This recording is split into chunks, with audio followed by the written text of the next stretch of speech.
Hello everyone, I am Pinky. Welcome to my MJ classes. So students, first of all I would like to thanks to my YouTube family कि आपने मुझे मेरी first video पर इतना मुझे support किया, तो उसके लिए thank you so much.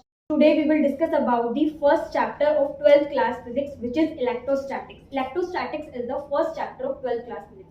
So students, there will be 4 parts in electrostatics. First part is about electrostatic charges, and the second part is about electric field, and the third part is about electrostatic potential and electric flux, and the fourth part is about capacitance. So students, first of all today we will discuss about the first topic, that is what is electrostatic. Students, first of all we will discuss about the what is electrostatics. कि electrostatics होती क्या है. Chapter का जो name है electrostatics का मतलब क्या होता है. इलेक्ट्रो फर्स्ट ऑफ ऑल एक तो हमें इसके नाम से ही पता लग रहा है, देखते ही पता लग रहा है. इलेक्ट्रो का मतलब होता है चार्ज और स्टैटिक्स का मतलब होता है रेस्ट. दैट मीन्स कि जो ये इलेक्ट्रोस्टैटिक्स है वो क्या है, फिजिक्स की ही एक ब्रांच है जिसमें हम किसके बारे में स्टडी करते हैं, चार्जेस एट रेस्ट. कि इसमें जब चार्जेस हमारे रेस्ट पर होते हैं तो उसके बारे में स्टडी करना ही क्या होता है, इलेक्ट्रोस्टैटिक्स. ओके स्टूडेंट्स अभी हमने देखा कि इलेक्ट्रोस्टैटिक्स क्या होते हैं. इलेक्ट्रोस्टैटिक्स क्या होते हैं, इसमें जो चार्जेस होते हैं उनके बारे में हम स्टडी करते हैं जो कि रेस्ट पर होते हैं. ओके अब हम देखते हैं कि चार्ज क्या होता है.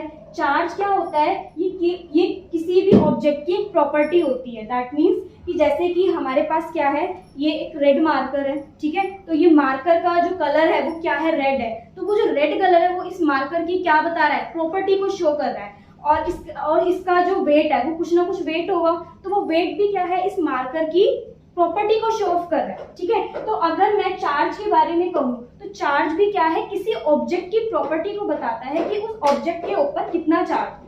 Okay let's suppose electron. Electron क्या है, ये एक एलिमेंट्री पार्टिकल है एटम का. जो इलेक्ट्रॉन होता है उसकी भी कुछ ना कुछ प्रॉपर्टी होती है, उसका भी कुछ ना कुछ चार्ज होता है, उसकी कुछ ना कुछ स्पिन होती है, उसका कुछ ना कुछ मास होता है. तो ये सब क्या है, उस इलेक्ट्रॉन की प्रॉपर्टी को बता रहे हैं ना. तो जो एक इलेक्ट्रॉन के ऊपर जो चार्ज होता है वो कितना होता है, -1.6 into 10⁻⁻19 coulomb. So this is the charge on one electron. So this is the property of that electron. So charge क्या है, किसी भी ऑब्जेक्ट की प्रॉपर्टी को बताता है. There will be two kinds of charges. First one is like charges and the second one is unlike charges. Like charges क्या होते हैं, रिपेल करते हैं एक दूसरे को, और जो अनलाइक चार्जेस होते हैं वो क्या करते हैं, अट्रैक्ट करते हैं एक दूसरे को. Let's suppose this is the negative charge and this is also a negative charge. So these two charges are like charges. तो क्या होगा, ये दोनों सेम चार्ज के हैं, सेम नेचर के हैं, तो क्या होगा, ये एक दूसरे से दूर भागेंगे. तो दैट मीन्स ये क्या कर रहे हैं, एक दूसरे को रिपेल कर रहे हैं. और अनलाइक चार्जेस के केस में हम क्या लेंगे, let's suppose this is the positive charge and this is the negative charge. अब इन दोनों चार्ज का जो नेचर है वो क्या है, अलग अलग है. तो ये दोनों चार्जेस क्या करेंगे, एक दूसरे को अट्रैक्ट करेंगे. सो negative repel each other, positive also repel each other, but positive negative attract each other because जो इनका जो चार्ज का जो नेचर है वो क्या है, अलग अलग है. इसलिए ये वाले जो चार्जेस है वो क्या करेंगे, एक दूसरे को अट्रैक्ट करेंगे. सो इसको अब हम एक एग्जांपल के थ्रू इलैबोरेट करते हैं. Let's suppose okay students, let's see an example. So this is a ruler. So what we are doing, I am rubbing this ruler on my hair. So what do you see? These small pieces of papers attract this ruler. So ये जो हुआ है वो किस वजह से हुआ है, क्या कोई इसका रीजन जानता है? तो इसका आज मैं रीजन आपको बताना चाहती हूँ कि जो ये स्मॉल पीसेस ऑफ पेपर्स हैं वो इस रूलर को क्यों अट्रैक्ट करते हैं. So let's see. स्टूडेंट्स आपने अभी देखा कि जब हम प्लास्टिक के रूलर को स्मॉल पीसेस ऑफ पेपर के पास लेकर आते हैं तो वो जो स्मॉल पेपर ऑफ पीसेस है वो अट्रैक्ट होने लगते हैं उस रूलर से. तो स्टूडेंट्स ऐसा किस लिए होता है, तो अब हम देखते हैं उसके बारे में कि ऐसा क्यों होता है, क्या रीजन है उसके पीछे की क्या फिजिक्स है. तो स्टूडेंट्स फिजिक्स में क्या होती है, ट्राइबो इलेक्ट्रिक सीरीज होती है जिसमें क्या होता है कि उसमें फर, ग्लास, सिल्क, हेयर, जब इन सारे के सारे मटेरियल को हम क्या करते हैं, आपस में रब करते हैं तो इनके ऊपर क्या डेवलप होने लगते हैं, पॉजिटिव चार्जेस आने लगते हैं. और जैसे कि प्लास्टिक, रबर, इनके ऊपर क्या आने लगते हैं, नेगेटिव चार्जेस आने लगते हैं. तो अब हम देखते हैं कि उसके पीछे की क्या फिजिक्स थी. जैसे let's suppose this is the ruler, this is the plastic ruler.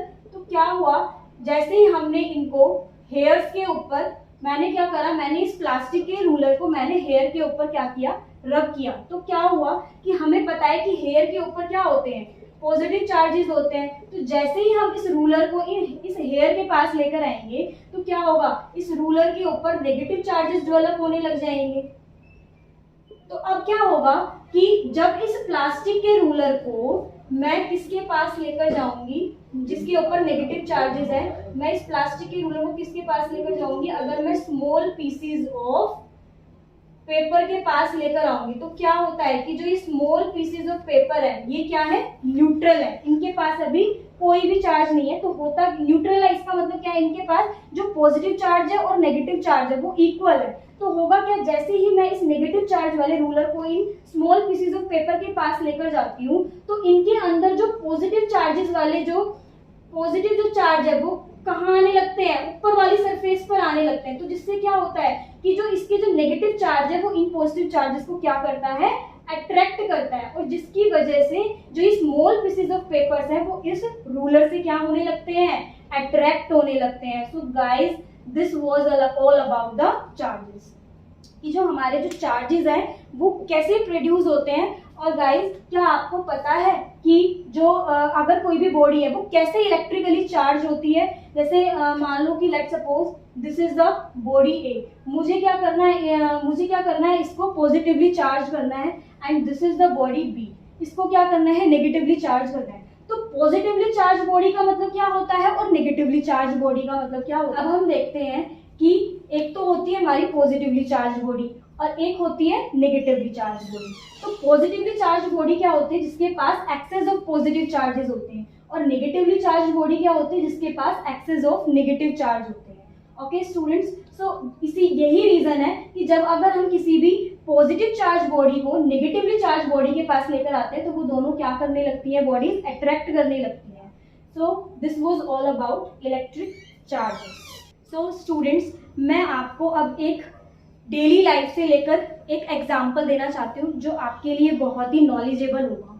Students, आपने देखा होगा कि जो ये पेट्रोल और डीजल वाले जो टैंकर होते हैं इनके नीचे की तरफ एक मेटल की चैन लगी हुई होती है जो अर्थ से मतलब कि खिसकती हुई जाती है, उसके साथ अर्थ के साथ जब वो चलते हैं तो वो अर्थ से कनेक्ट होती हुई जाती है। तो होता क्या रीजन है उसके पीछे की, वो जो चैन है वो उसके पीछे लगी होती है।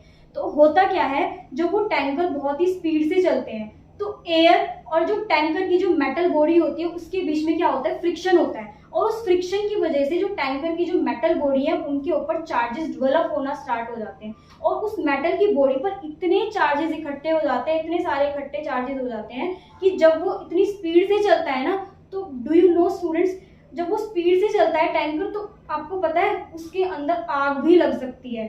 तो ऐसा क्यों होता है, क्योंकि उसके ऊपर चार्जेस बहुत सारे डेवलप हो जाते हैं। तो वो आग ना लगे तो उसके लिए ही वो जो मेटल की जो चैन है ना वो नीचे की तरफ लटकाई जाती है। तो उससे क्या होता है कि मेटल की बॉडी पर जितने भी चार्जेस इकट्ठे हुए हैं वो सारे के सारे उस मेटल की चेन के थ्रू अर्थ में चले जाते हैं, और वो जो मेटल की बॉडी होती है टैंकर की वो आग लगने से बच जाती है।